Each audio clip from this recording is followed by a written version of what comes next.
I surprised my family with a vacation, but my sister, who has the right to a vacation, tried to seize it and kick me out, so I canceled her ticket and left without her, and now she is homeless and begging to come back. Strap in, because this one still has my head spinning. I thought I was doing something amazing for my family, something wholesome, generous, a real memory maker. I had no idea I'd end up cutting my sister out of my life and watching her spiral into total chaos. Let me give you the context. So, I grew up in a household where peace was just not a thing. Our mom was the classic smile for the guests kind of parent, and our dad bailed when I was 10. My younger sister Ava learned early how to manipulate people. She could twist any situation to make herself the victim or the hero depending on what got her more attention. I was more the quiet, keep to myself type. The fixer. The guy who held things together. But Ava? She was a storm with a perfect smile. Fast forward to adulthood, we weren't close, but we were civil. Ava had bounced from job to job, never really settling down. I built a stable career, got married, and this year, after hitting a professional milestone, I decided to surprise the whole family with a paid vacation. All expenses covered. My treat. We hadn't had a family trip in over a decade, and I figured this was a good way to reconnect. That's where the trouble started. From the second I mentioned the trip, Ava's energy shifted. At first, it was subtle. She acted surprised and grateful, but something in her tone felt off. You know the fake excited voice people use when they're trying to cover jealousy? Yeah, that. I brushed it off at first, thinking maybe I was reading too much into it. But then she started making suggestions. Oh, maybe I should be the one planning the itinerary since I know more about travel. I think I'll take the master bedroom, I need it for my migraines. Weird stuff. Entitled stuff. But again, I let it go. I didn't want to start drama before we even boarded the plane. She'd text things like, "It'll be nice to get away from all the stress you bring into my life," followed by a winking emoji. Who says that? I'd mention my wife being excited and she'd say, "Well, hopefully SHE doesn't ruin the vibe." Just passive-aggressive barbs sprinkled in every conversation. It wasn't until a week before the trip that I caught her saying something to my cousin that really made my stomach turn. I overheard a voice memo she accidentally played over Bluetooth in my car. We were driving somewhere together where she was ranting to her friend about how I didn't deserve the kind of money I had, how she should have gotten the vacation, and this part still gets me. I'm gonna make sure he's not even on the flight by the time I'm done. I'll say whatever I need to. Excuse me? She tried to cover it up like it was a joke. Oh my God, I can't believe you heard that. You know I was just messing around. You're so sensitive. But I knew that tone. That wasn't a joke. That was real venom. That night I didn't sleep. I started watching her behavior closer, and it was like peeling back a mask. She was trying to turn the whole family against me. Whispering crap to our mom, saying I was changing and acting like a boss, and worst of all, trying to get sympathy as if I was bullying her by giving her a vacation. And I wish I could say it stopped there. But that was just the first tremor. The earthquake hit when we got to the airport. So, like I said, the airport was where everything blew up. We were all supposed to meet at JFK at 7 a.m. for an 8:45 international flight. Me, my wife, our mom, and Ava. I booked everything under my name, gave everyone digital copies of their boarding passes, and arranged a private shuttle to pick them up. Everyone just had to show up. I got there first, checked in, got some coffee, and was chilling near the gate when I noticed a weird text from Ava. "You might want to call the airline, bro. There's a weird issue with your ticket," woman shrugging. My stomach dropped. I knew that tone. I rushed to the counter, gave them my info, and the agent frowns. Types. Frowns more. Then she says, "Sir, your reservation has been flagged for cancellation. Someone requested it this morning." I swear, my heart stopped. What? Who? I ask. She points to the notes and says it was done through the mobile app. You're listed as the main contact on the itinerary, but the call came from your registered number. A woman's voice. I knew instantly. I call Ava. She picks up with this fake happy voice like she hadn't just tried to steal my vacation out from under me. "Oh hey, everything okay?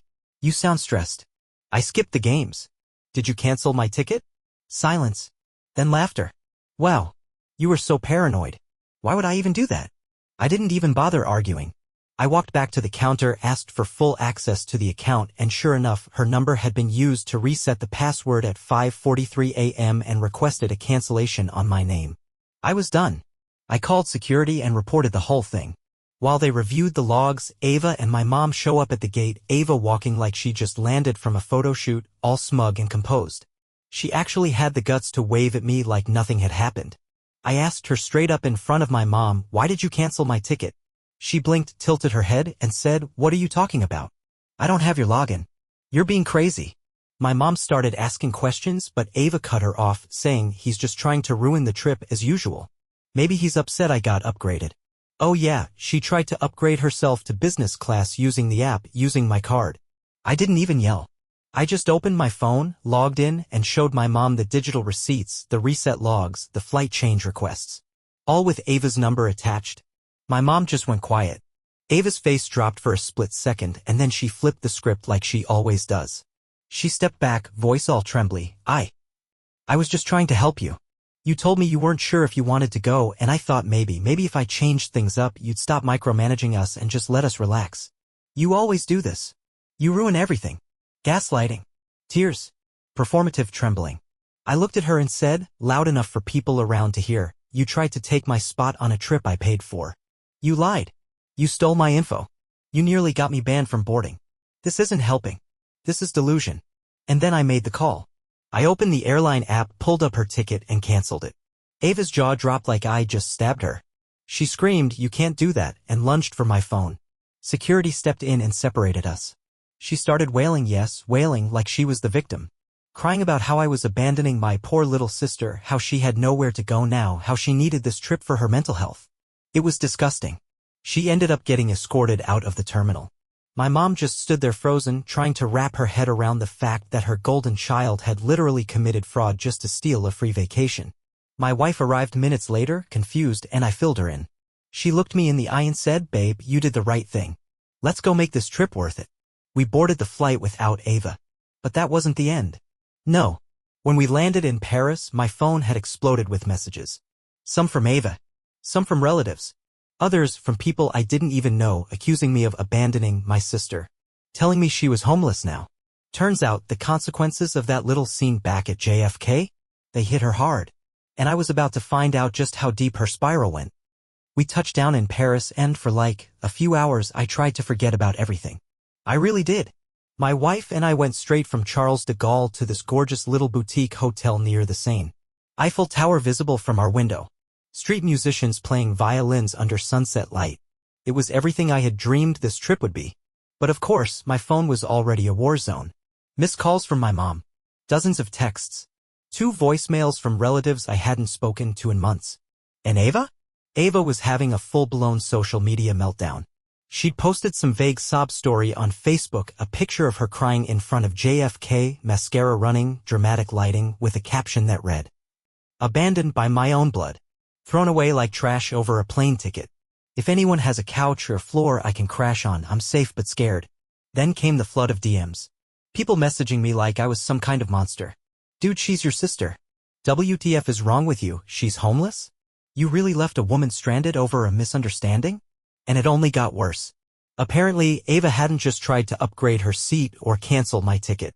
She had packed her entire life into 2 suitcases, lied to her roommate about going on a soul-searching international journey, and quit her retail job the night before we left. She didn't have a backup plan. She thought she'd spend 3 weeks in Europe, find herself, maybe even vlog it for followers using my money. But now? She was sleeping on some acquaintance's floor in the Bronx with no money, no job, and no apartment. Her roommate had already rented her room out. And this is the part that messed me up. My mom called me sobbing. Not yelling. Sobbing. She's been going place to place. She's not okay, sweetie. She keeps saying she's going to hurt herself.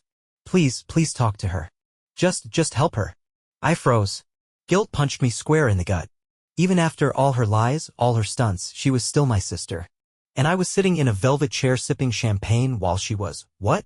Sleeping on an air mattress in a stranger's hallway? But then I got her message. It wasn't an apology. It wasn't even a cry for help. It was a goddamn threat. You better fix this. You owe me. Everyone knows it was your fault. If I end up on the street, that's on your conscience. That's when I snapped again. I called her. First time since the airport. She picked up with this pathetic little hello, like she was already setting up her next act. I didn't even let her speak. You tried to erase me from my own trip. You stole my info. You lied to my face and got caught. And now, because your plan collapsed, you're using guilt and manipulation to suck me back in? I'm done, Ava. I've done more for you than you'll ever deserve. I loved you like a sister. But now? You're just a con artist with good mascara. She was silent for a beat, then whispered, I have nowhere to go. Not my problem, I said. You made this mess. You can either clean it up or drown in it. But I'm not throwing you a lifeline this time. And I hung up. My wife watched me from across the room, quiet. She didn't say anything, but she nodded like she knew that call needed to happen. Still, that night I couldn't sleep. I kept picturing Ava on a curb somewhere.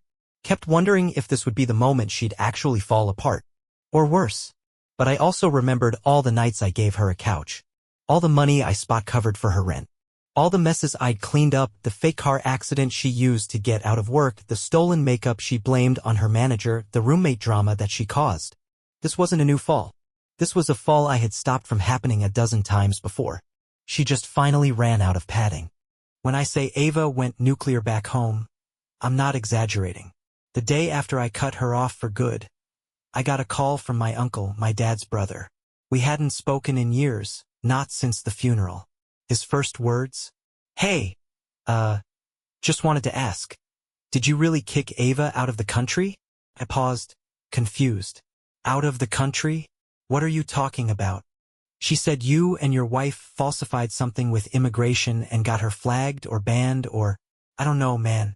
She's saying some wild on Facebook. My blood ran cold. I opened the app and there it was. A long post like, diary entry level long, claiming I had used money and connections to mess with her passport, that I'd emotionally abused her, that my wife had physically intimidated her at the airport. What? And that she was now living in fear because I'd weaponized the system against her. Over 100 comments. Most were sympathy from people who didn't know the truth. Some old friends of mine, even asking what happened, were saying, can't believe your own brother would do that. It was insane. My wife wanted to respond. She was furious. But I told her not to. That's what Ava wanted, a public fight. She thrives off chaos. She wanted us to look like the bad guys.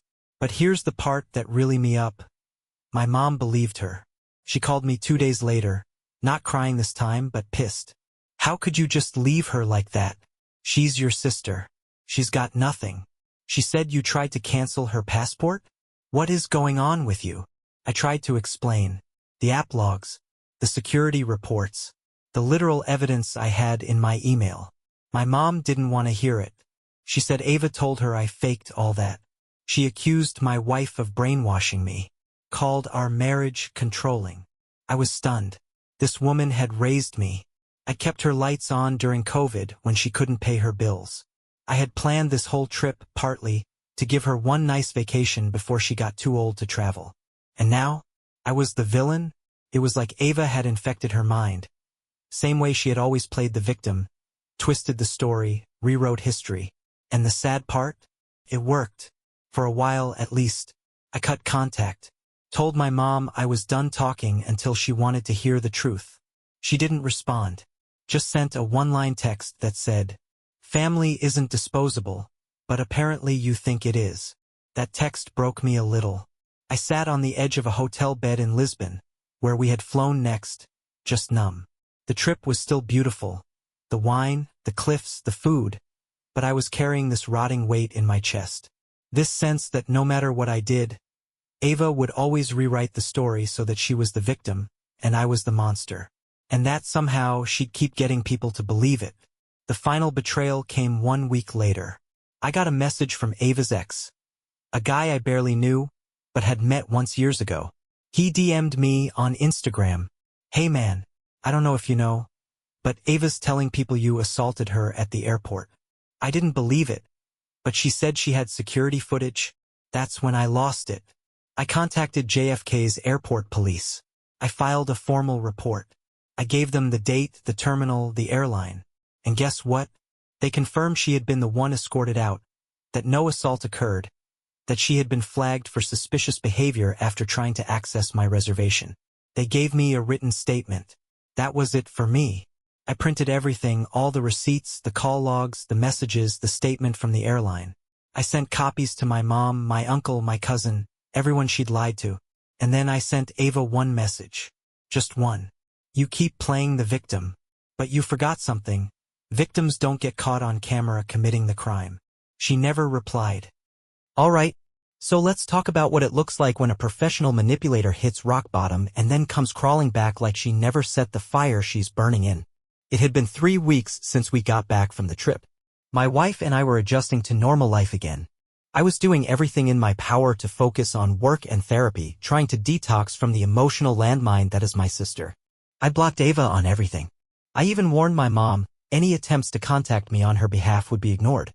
And for a while, silence. Until one day I got an email. Yup, an actual Gmail email from Ava. Subject line: "Can we talk seriously this time?" I almost didn't open it. I stared at it for like 20 minutes before I finally clicked. It started with, "I know you hate me right now. And maybe you should. But I'm not okay. I've burned every bridge and I don't have anyone left. I've been sleeping in my car. I'm scared. I miss you. Please don't ignore this. Please just talk to me." Now, I know how Reddit usually reacts to stuff like this, cut her off forever, right? And yeah, I wanted to. God, I wanted to. But reading those words? I remembered being 15 and scared of the dark and Ava crawling into my room to sleep on the floor because thunderstorms gave her panic attacks. I remembered holding her hand during our dad's funeral when she didn't want to cry in front of people. I remembered her before all this. So yeah, I called her.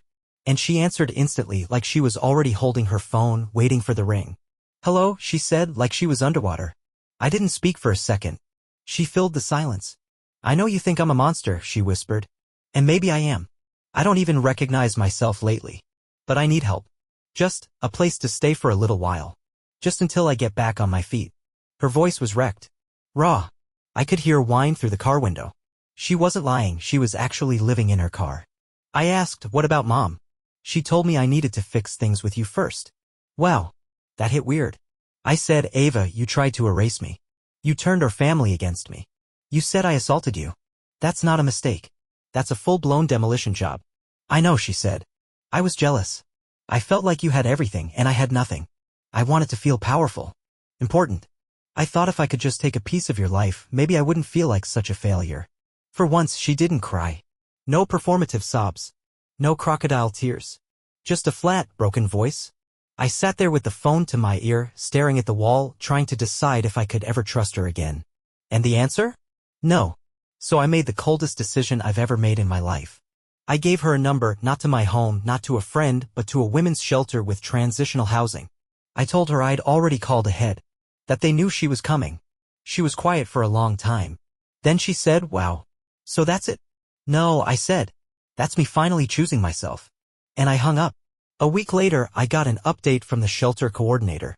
Ava checked in. She was stable. Enrolled in a job readiness program. She was alive. Safe. But not my responsibility anymore. It's been a few months now. Long enough for the dust to settle.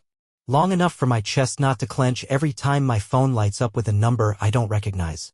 Ava's still at the shelter as far as I know. She hasn't tried to contact me again since that last phone call. Not even through Mom. And yeah, speaking of Mom, she eventually came around. I think once the fantasy Ava had spun unraveled completely, it hit her how much she'd enabled it all. She apologized. Not dramatically, not even with a full admission. Just this quiet moment, sitting across from me at a diner after she asked to meet up. She stirred her coffee and said, "I didn't protect you from her. And I should have. And that was it. And honestly, that was enough. We're rebuilding slowly. I've set hard boundaries, no guilt-tripping, no Ava updates unless I ask, and no more playing peacekeeper in a war she chose to start. My mom knows she has to earn back my trust, and to her credit, she hasn't pushed. As for me, I'm still unpacking the damage. Because it's not just one vacation she tried to steal.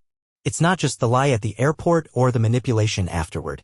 It's the years of emotional erosion, the slow drip betrayal that only siblings can get away with for so long. She used to be my best friend. My shadow growing up. And I held onto that image of her way past the expiration date.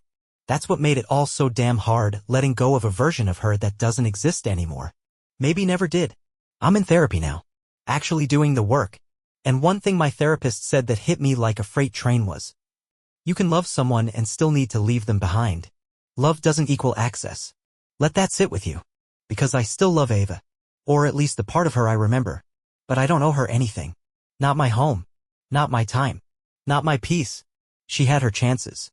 So, if you're reading this because you're dealing with a toxic sibling or a manipulative family member who always seems to survive off of your patience, let me say this loud and clear. You are not a bad person for walking away. Let them call you heartless. Let them spread their stories. Let them scream into the void. Your peace is not a gift for others to break. Your kindness is not a coupon they can redeem endlessly. Your loyalty does not mean self-sacrifice. I know that now. And while it still hurts sometimes, like when I see old photos of us laughing, or when I remember her singing in the car next to me as kids, I don't regret it.